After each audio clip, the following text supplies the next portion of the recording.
Magandang araw! Ngayon ay ating mapapakinggan ang kwentong Ang Kwintas ni Guy de Maupassant. Si Matilde ay isa sa magaganda at mapanghalinang babae na isinilang sa angkan ng mga taga-sulat. Pumayag siyang pakasal kay Ginoong Loisel na isang taga-sulat sa kagawaran ng instruksyon publiko sapagkat walang paraan upang siya'y makilala, panuluan, bigyan ng dote at pakasalan ng isang mayaman at tanyag na lalaki. Hindi siya masaya sa kanyang buhay may asawa dahil para sa kanya, ang angking niyang ganda at alindog ay hindi nababagay sa simpleng buhay na mayroon siya. Labis ang kanyang pagdurusa at paghihinagpis dahil may paniniwala siyang isinilang siya sa daigdig upang magtamasa ng lubos na kaligayahan sa buhay na maidudulot ng salapi. May taglay siyang alindog na hindi nababagay sa kasalukuyan niyang kalagayan.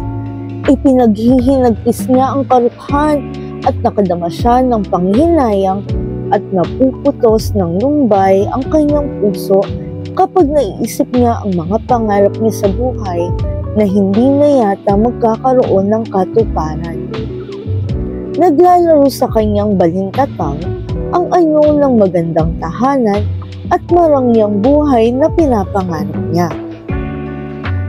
Sa pakiwari niya'y iniukol siya ng tadhana na magkaroon ng mga bagay na lubhang malapit sa kanyang puso, katulad ng magagarang damit at mga hiyas, ngunit wala siya ng mga iyon. Labis ang pamimithi niyang masiyahan siya, maging kahalin-halina, kaibig-ibig, maging tampulan ng papuri at pangimbuluhan ng ibang babae. May isang naging kaklase siya sa kumbento na naging kaibigan niya.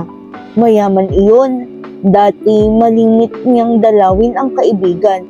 Ngunit nitong mga huling araw ay iniwasan na niyang dumalaw roon sapagkat lalo lamang tumitindi ang kapigati ang kanyang nadarama sa kanyang pag-uwi pagkatapos ng pagdalaw. Isang gabi, masayang dumating ang kanyang asawa. Buong pagmamalaking iniabot sa kanya ang hawak na malaking sobre. "Para sa iyo ito," ang sabi sa kanya. Kaagad niyang inabot ang sobre at nagmamadaling pinunit ang dulo nito.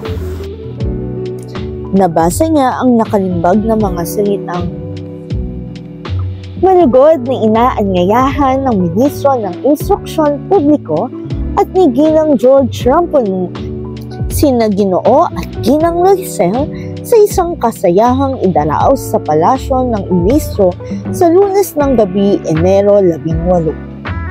Kaya lang, sa halip na matuwan na siyang inaasahan ng lalaki, padabog na inihagis ni Matilde ang paanyaya. Naisip niya na wala siyang maisusuot na magagarang damit at alahas sa nasabing piging. Nagulat ang asawang lalaki at tinanong ang asawa sa ikinilos nito. Sumagot ng pagalit si Matilde, "Ano ang gagawin ko doon? Wala akong maisusuot na damit sa pagtitipon. Ibigay mo na lang sa ibang imbitasyon." "Magkano ba ang kailangan mo sa pagbili ng magarang damit?" Nagulat ang lalaki sa sinabing halaga ng asawa. Halaga na ito ng baril na kanyang pinag-iipunan para siya ay makasama sa pangangaso ng kanyang mga kaibigan. Sa labis na pagmamahal ng lalaki sa kanyang asawa, ibinigay niya ang kanyang naipon, ngunit nakikita niya pa rin ang lungkot sa mata ng asawa kaya't muli niya itong tinanong, "Bakit malungkot ka pa rin? May magara ka ng damit na maisusuot sa pagtitipon." "May magara nga akong damit, ngunit wala akong magagamit na alahas na babagay dito," tugon ni Matilde sa kanyang asawa. Naalala ng lalaki ang kaibigan ng kanyang asawa na si Madame Forrester. Sinabihan niya itong humiram na lamang ng alahas na maisusuot. Pumunta si Matilde sa kaibigan at hindi siya nabigo. Pinahiram siya nito ng isang kwintas na diamante na lubhang kahanga-hanga. Sumasal ang tibok ng kanyang puso at nanginginig ang mga kamay na dinampot ang kwintas. Isinuot niya ang kwintas sa ibabaw ng kanyang damit na may kataasan ang pinakaleeg. Mahabang sandaling nalunod siya sa kaligayahan sa pagpamamala sa sariling alindog sa salamin. Pagkaraan ay nag-uulik-ulik siyang nagtanong, "Ipapahiram mo ba ito? Ito lamang?" "Oo, mangyari pa."